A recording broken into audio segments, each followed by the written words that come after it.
Sabi ng tita Lorna ko ay nakaranas na siyang multuhin ng isang kaluluwang ubod ng damot. By the way, ako nga pala si Janus at ito ang kwento ni tita Lorna.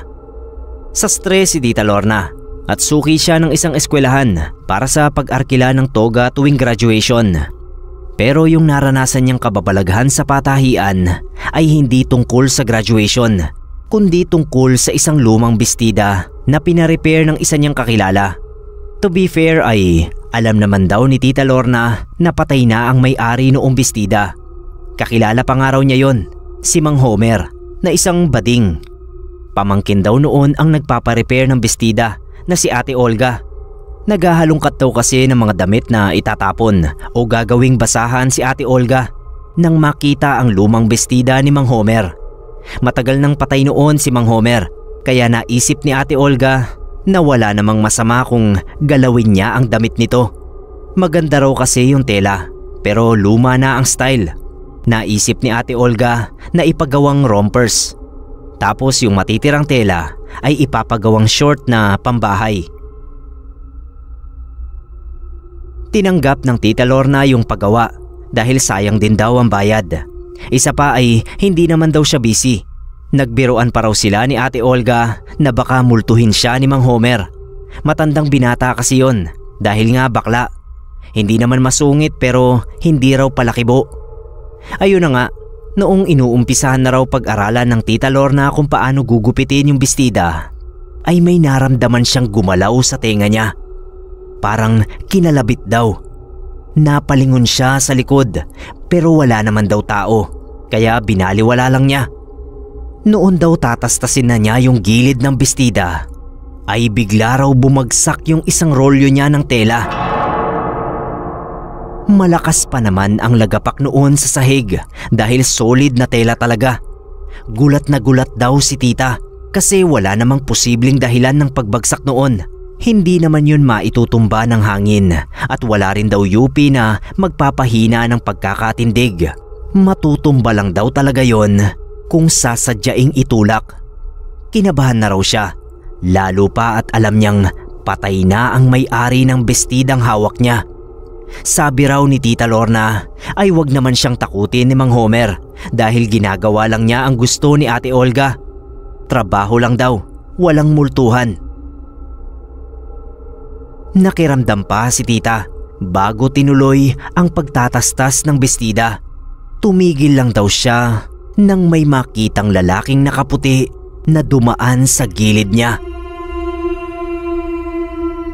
Napasabi na lang daw si tita na pasensya na, hindi na raw niya pakikialaman ng bestida.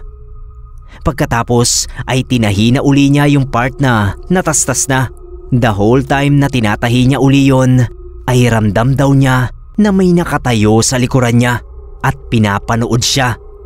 Taas na taas daw ang mga balahibo niya sa sobrang kilabot. Kaya nagdasal na lang siya at paulit-ulit na humingi ng pasensya kay Mang Homer. Nang matapos daw niyang tahiin ang natastas, ay tinupi raw niya yon ng maayos at nilagay pa sa plastic na pinaglalagyan ng mga bagong t-shirt. Tinabi niya raw. Tapos ay inilibot ang tingin sa patahian niya. Sorry daw siya ng sorry. Kinagabihan ay napanaginipan niya si Mang Homer na nakatingin sa kanya.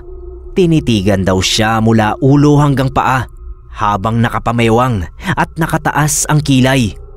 Takot na takot daw si tita pagkagising kaya sinoli agad niya ang bestida kay Ate Olga. At sinabi rito ang dahilan kung bakit hindi niya mare-repair yon. Napasimangot na lang daw si Ate Olga at sinabing ang damot daw ng tiyuhin niya kahit sa kabilang buhay.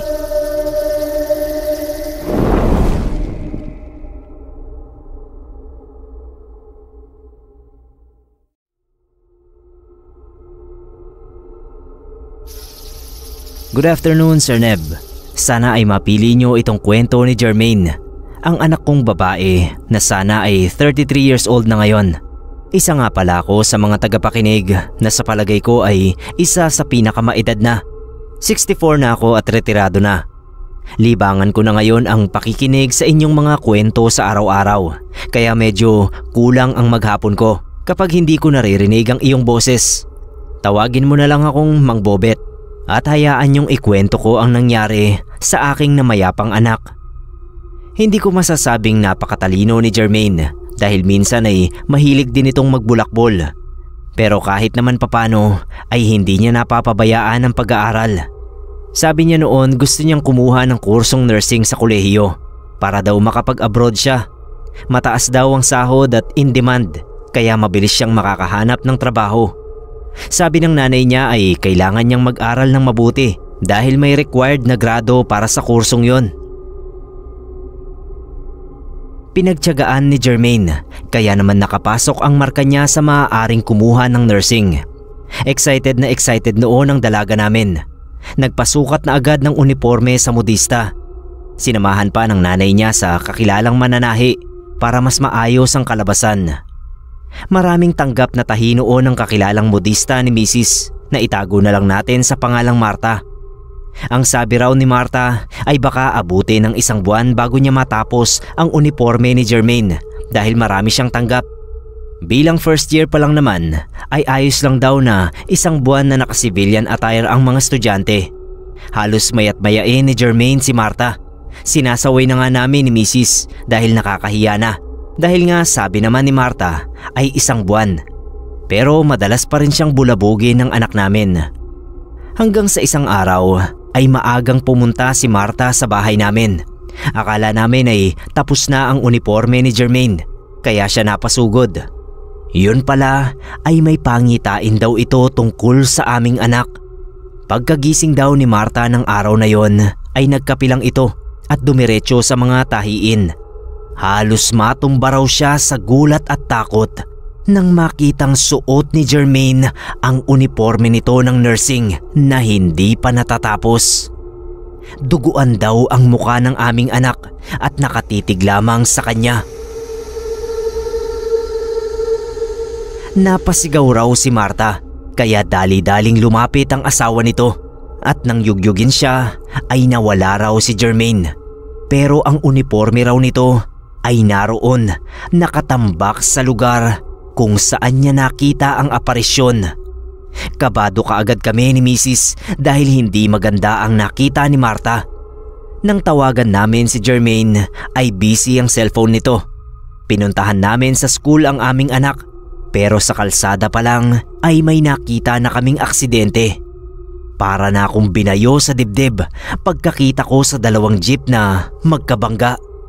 Ayon pa sa usapan na narinig namin ay mga estudyante ang sakay ng 1 jeep at ang isa naman ay magde-deliver ng gulay.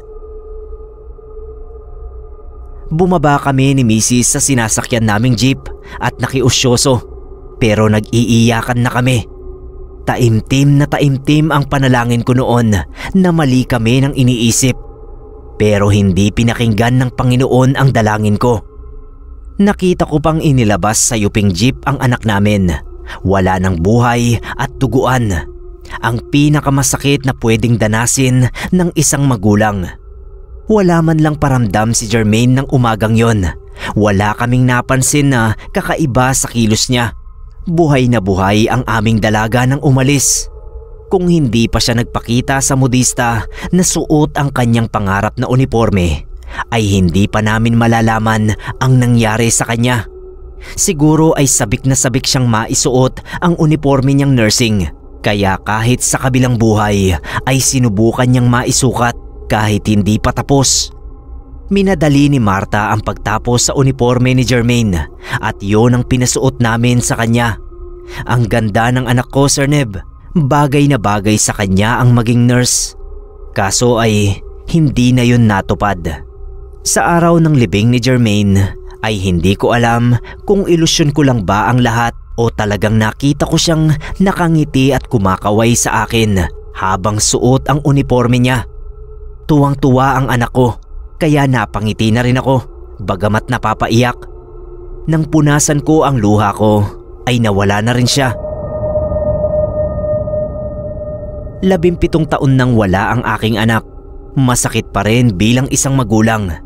Nagpakatatag lang kami ni Mrs. dahil may iba pa kaming mga anak.